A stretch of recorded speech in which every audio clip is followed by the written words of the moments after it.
Aloha and welcome back to Higher Self and I, the Poddy. So excited that you're here as always. I hope you are having a lovely day wherever you are in the world. Good morning, good evening, good afternoon. Today I wanted to get a little bit feisty on you. I have said this before in the podcast, but so many people message me being like, Beck, I freaking loved it when you called me out the other day. I freaking loved that you call me out and then I take the action. And sometimes in this day and age, you need to stick up the bum and sometimes you need to dangle the carrot. But today, ladies and gentlemen, it's a stick. Because I want to have a look at 5 signs when you know that you're avoiding business growth and growth in yourself, to be honest.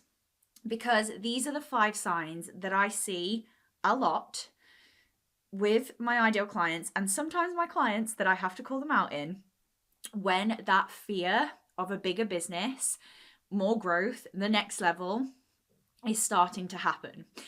And it happens so subconsciously and it happens so subtly that I have to call them out on it. And to be honest, that's what I'm here for as a coach. I'm here to see their blind spots. I'm here to see the moments and the kind of subconscious beliefs that are running the show, because a lot of the time you cannot see it yourself.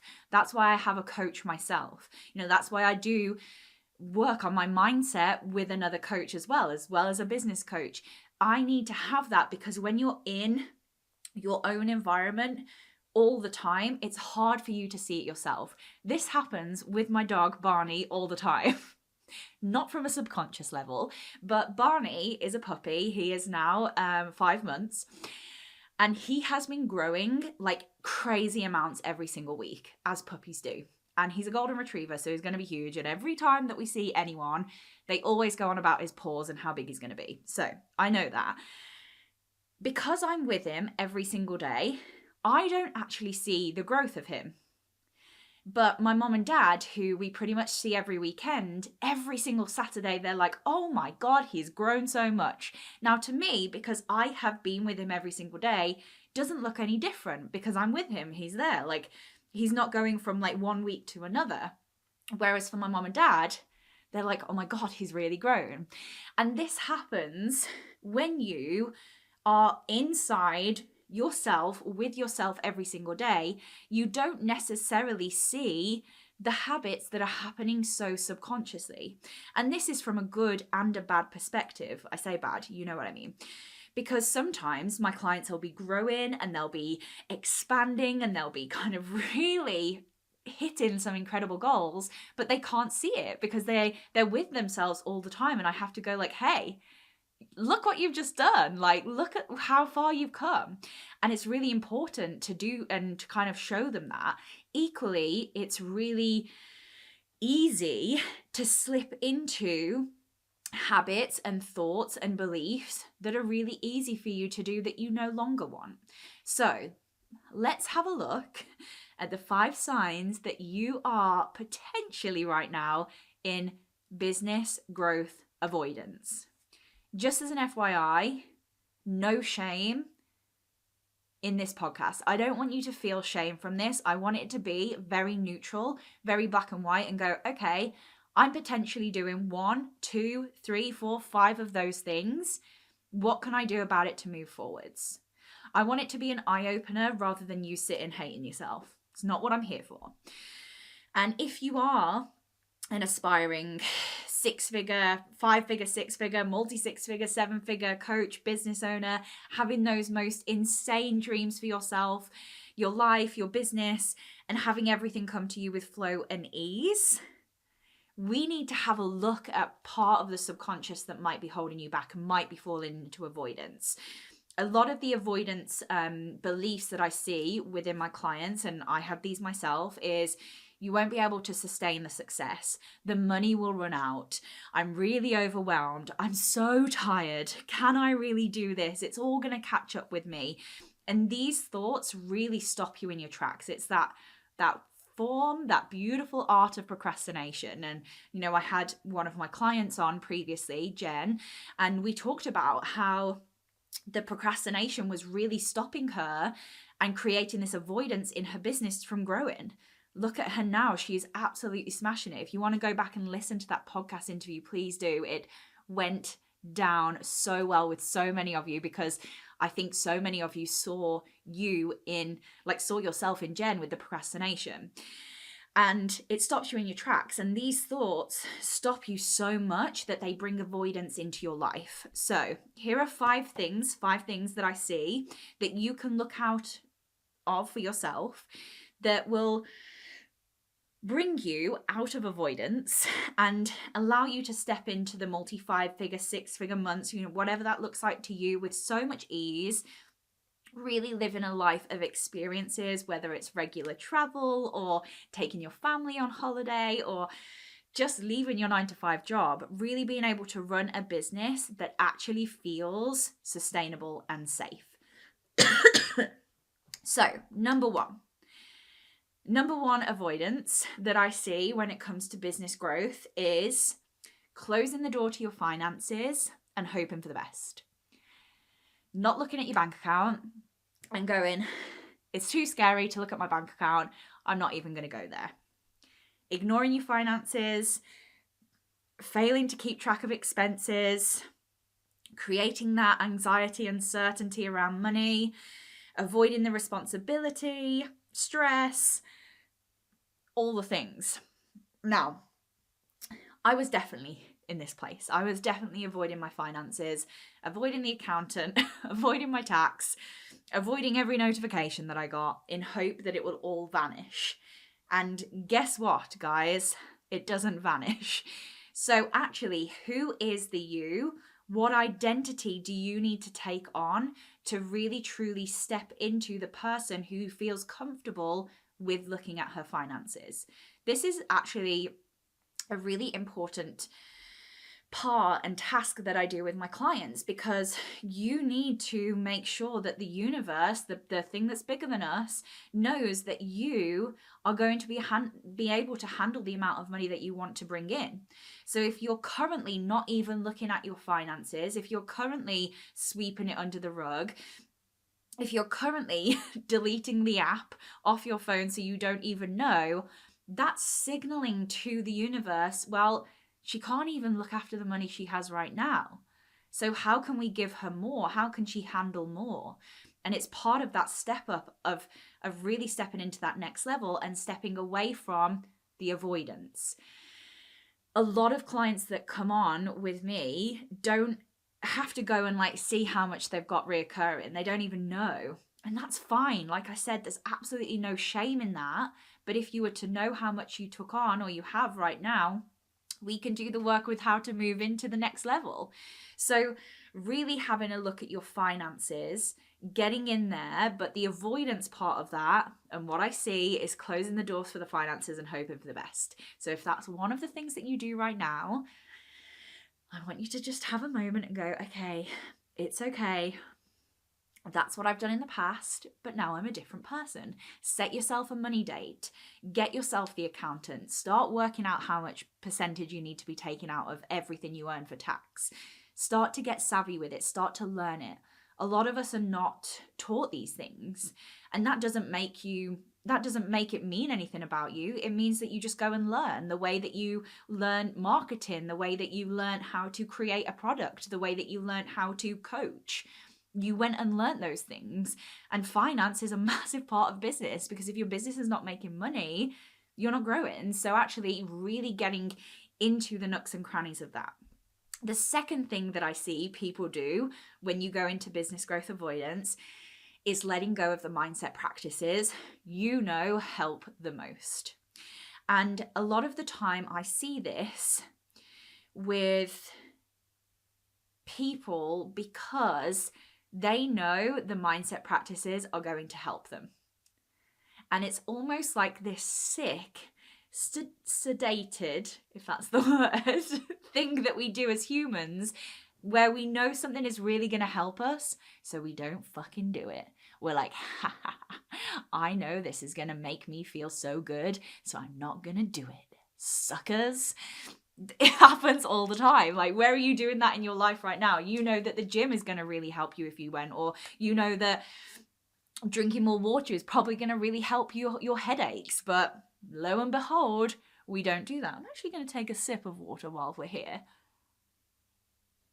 So really having a look at skipping the mindset practices and that daily mindset work, and whatever that looks like. Daily mindset work doesn't have to be freaking sitting down and journaling every day. It's definitely not what I do.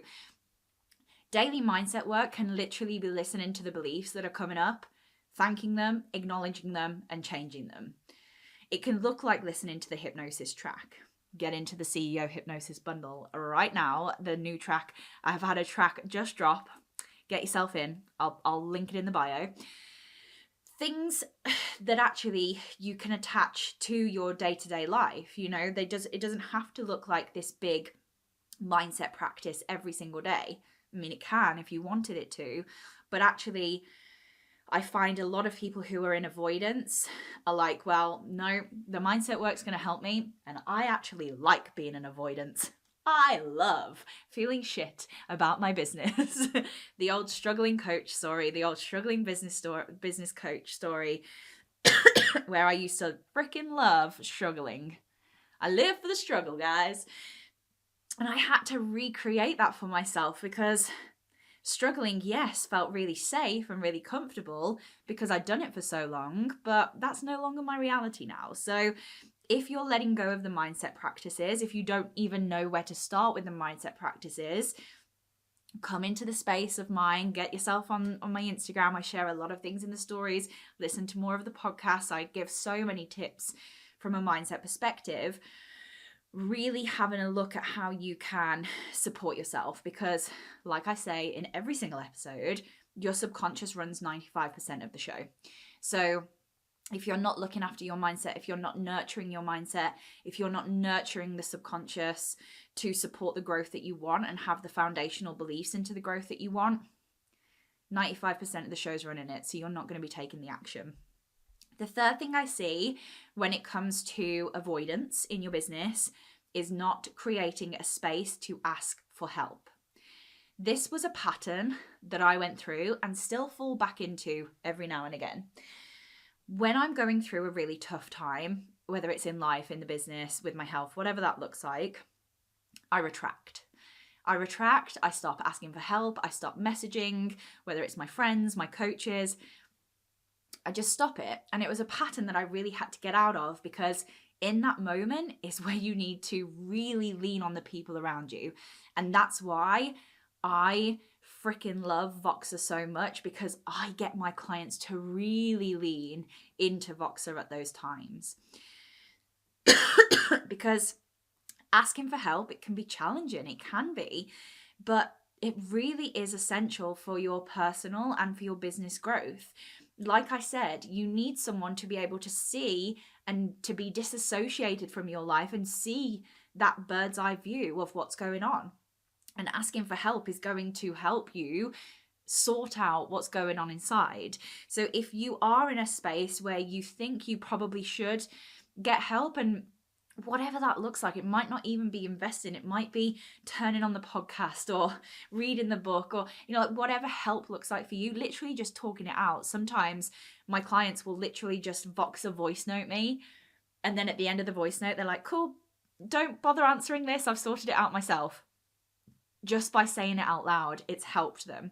And to have someone to support and guide you really can be a game changer in that next level of your business. The fourth thing I see, I hope you're making notes. The fourth thing I see when it comes to business avoidance for growth is slipping back into the victim mode and wanting someone to do it for you. Blaming the external factors, blaming the weather, blaming your next door neighbor, blaming everyone, blaming your coach, blaming everyone but you, and slipping into that victim, because that's an easy way to go, well, that's why it's not working. It's because of them, that's why it's not working. It's because she hasn't supported me enough, that's why it's not working. It's because she didn't reply to my Voxer straight away, that's why it's not working. And I see this happening because it's so difficult for us to go, you know what? It's not happening because of myself. You know, that is a hard pill to swallow when you're in that space, when you are in avoidance. Like I said, no shame there. It's just, that's what we do. You know, it's easy for us to slip back into that because that's what we've known, especially for me. I did it so often. You know how often I speak about my victim mindset. So really having a look at, okay, where can I take, not the blame, like where can I take on that it's my responsibility that things need to shift? Where can I take on that it's my responsibility that I need to be pushing myself, or I need to be doing this thing, or I need to be working on my mindset? Because blaming someone else or blaming the externals is not going to fix your problems, and it's not productive for you either. And it's important to take responsibilities for your actions. It's important to take responsibilities for your stories, for not your Instagram stories, your subconscious stories, for your beliefs, for your behaviors, for your feelings. Like, that's all coming from you. And that's why I love working with the clients that I do, is because they are solution-based problem seekers. And when they come to me, yes, they might have, like, you know, the victim wound in, and that's when we unwind it and get rid of the victim mentality. And then they start to come with me and be like, right, Beck, this is happening. This is what I believe to be true. This is what I think I can see. What do you think? Every single one of my clients do that, because that's what you have to step into to build this incredible business that you want to build. And the last one, fifth one that I see, we'll go through all of them to recap, is scrolling. Scrolling. Yes, social media can be a massively powerful tool for your business growth, for your networking, for getting in front of new eyes, for creating new opportunities. But excessive scrolling can be a form of avoidance, because it's easy, because it's safe, because you have that hit of dopamine, a very low hit of dopamine, but you have that hit of dopamine. You know that you can scroll through, you know you can actively seek out the people who make you feel shit about yourself. You know all of those things. And actually, when you're in avoidance, it's just easier to go and do that, because it's a very easy thing that you can do in your business. So when I work with my clients, we make sure we set boundaries. We allocate time for social media. We set up the apps like I talked about on the podcast a while back. We set intentions where it's like, okay, what am I going on social media for? What am I going on Instagram for right now? Really having a look at that, so you know that you don't fall back into the avoidance. So let me recap. The 5 signs that you are in business growth avoidance right now. Number 1, closing the door to your finances and hoping for the best. Number 2, letting go of the mindset practices that you know help the most. Number 3, not creating a space to ask for help. Number 4, slipping back into victim mode and wanting someone to do it for you. And number 5, scrolling, and more scrolling for 48 hours of the day. It's really important that this podcast has brought in just an acknowledgement. It might have opened your eyes up. And like I said, no shame needs to be from this podcast. It needs to be like, okay, I'm doing a couple of those, or I do a couple of those every now and again. What makes me do them? What am I avoiding? What feels scary right now? And moving through it, because this needs to be the place where you go, okay, it's mine to move through this. I get to have the responsibility to move through this. And take it as a lesson. Don't take it as shame. Don't take it as I'm calling you out, / I did say that at the start of the podcast. You've got this. You know what you should be doing. And if you are slipping into these, or one of these 5 signs, or all of these 5 signs, probably time to work on your subconscious mind. And you know where to go for that. Wink, wink, nudge, nudge. Right. I hope this podcast has served you well. Like I said, go sit down, have a little think through what's happening around those 5 avoidance signs. And go, okay, how can I start changing? How can I start shifting? Start small, and you will really see the difference. Right, I'll see you on the next podcast, and I love you lots. Bye.